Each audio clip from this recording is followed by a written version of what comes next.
देखो जी, यह कौन सा वृक्ष का पौधा है? आम का। सुनो मेरा बात, 2 मिनट ध्यान से सुनो, पूरा समझ में आएगा। जब आम का पौधा छोटा रहता है ना, जब छोटा रहता है तो वह गहरे रंग या तो तांबे के रंग के जैसा होता है उसके पत्ते, तुम लोग देखा है? ठीक है, तो उसका रंग तो सबसे पहले होता है गहरे लाल या तांबे रंग का, लेकिन जैसे जैसे ये आम का पौधा बढ़ते जाता है जी, इसका पत्ती जो होता है वो हरा रंग का हो जाता है। ये तो प्रैक्टिकल तुम लोग देखा है। देखो, जो पौधा छोटा होता है, छोटा जो जिसका पत्ती गहरे लाल रंग का होता है, उसमें वो एंथोसाइनिन नामक का पिगमेंट पाया जाता है। ठीक है, जिसके कारण वह पत्ती को ने क्या बोल सकता है, लाल रखता है। जैसे जैसे उसमें सूर्य की प्रकाश की किरण पड़ते जाती है और इसका गुण समाप्त होते जाता है और क्लोरोफिल की मात्रा बढ़ते जाता है, तो वही पत्ती गहरे लाल रंग से गहरे लाल रंग से हरी पत्ती में परिवर्तित हो जाता है। चलो एक एग्जांपल, जैसे देखो, हम लोग धूप से बचने के लिए सनस्क्रीन का प्रयोग करते हैं जी। अरे जो मुंह में लगाया जाता है, इससे धूप से हम लोग तो बचते हैं, तो क्या हुआ, पूरा 1 साल तक के लिए रहता है? नहीं जी, वो वही 5-6 घंटा के लिए काम करता है जी। उसी प्रकार कहने का अर्थ है कि जो छोटा आम का पौधा होता है जिसका रंग लाल रंग का होता है जी, उसमें एंथोसाइनिन नामक एक पिगमेंट पाया जाता है। ठीक है, जैसे जैसे सूर्य की प्रकाश की किरण पड़ता है, ठीक है, वो पड़ने के कारण धीरे धीरे एंथोसाइनिन की मात्रा कम हो जाती है और क्लोरोफिल की मात्रा क्या हो जाती है, बढ़ जाती है। ठीक है, जिसके कारण उसका पत्ती धीरे धीरे ने लाल से हरा रंग में परिवर्तित कर दिया जाता है। आया समझ में? तुम लोग भी पढ़ा होगा जी कि पूछा जाता है कि पत्तियों का रंग हरा रहता है किसके कारण? क्लोरोफिल के कारण। सुना है जी?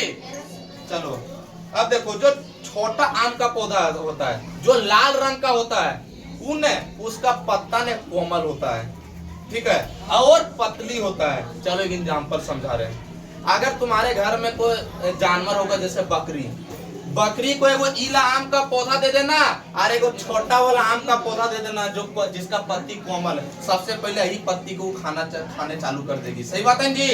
अरे जो नगवा होता है उसको खाने के लिए चालू कर देता है। तब मेरे कहने का अर्थ है कि जो छोटा पौधा होता है ना, उसका पत्ती कोमल होता है। कैसा होता है रे? उसको तुरंत तुम निचोड़ सकती है, इसको भी निचोड़ सकती है, लेकिन एक मजबूती अगर में लगता है। आया समझ में? लेकिन जो छोटा पौधा, आम का पौधा, उसको निचोड़ेंगे तुरंत निचोड़ जाएगा।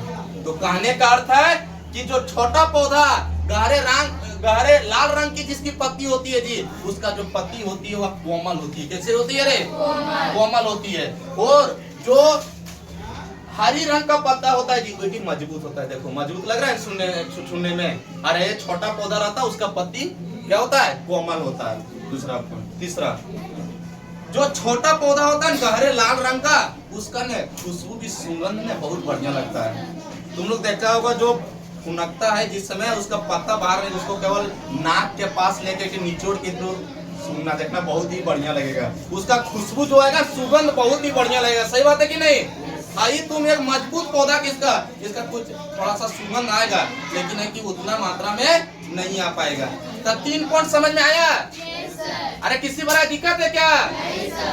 समझ में आया कि कैसे वह लाल रंग से किस में परिवर्तित हो गया? हरा रंग में परिवर्तित हो गया। और दूसरा पॉइंट बताएं कि जो छोटा पत्ती रहता है जी, जो नाजुक रहता है, उसका कोमल होता है पत्ती ने जी, और पतली भी होता है। तुम इसमें एक डंडा मार देना, इसमें एक जो है ना फटने में टाइम लगेगा, वही तुम नाजुक पत्ती में एक डंडा मार देना, तुरंत ही इसका पत्ती फट जाएगा। फट जाता है जी, क्योंकि वह नाजुक होता है। कैसा होता है रे? अब तुम ही लोग सोचो, बचपन में एक बच्चा को एक थप्पड़ मार दो, अरे एक 20 साल के लड़का को एक थप्पड़ मार दो, जो बच्चा का गाल होगा वो तुरंत ही उसमें दिखना चालू हो जाएगा जी। अरे जो हाथ का छाप होगा वो तुरंत उसमें दिखेगा कि नहीं दिखेगा? अरे बड़ा को मार देगा तो उसमें कम मात्रा में दिखेगा जी। ठीक है। और अगला बताएं खुशबू मतलब हुआ सुगंध। क्या हुआ रे? कि जो छोटा पत्ता जो लाल गहरे रंग का होता है, उसका सुगंध बहुत ही बढ़िया होता है जी। और जो हरी पत्तियां रहती है, इसका भी सुगंध होता है, लेकिन इसकी मात्रा क्या होता है जी? कम होता है। अगर तुम लोग को या समझ में आया टॉपिक? अगर तुम लोग को वीडियो अच्छा लगा होगा और मेरे प्यारे बच्चों को भी समझ में आएगा तो एक बार जोरदार ताली से बच्चा लगा दो।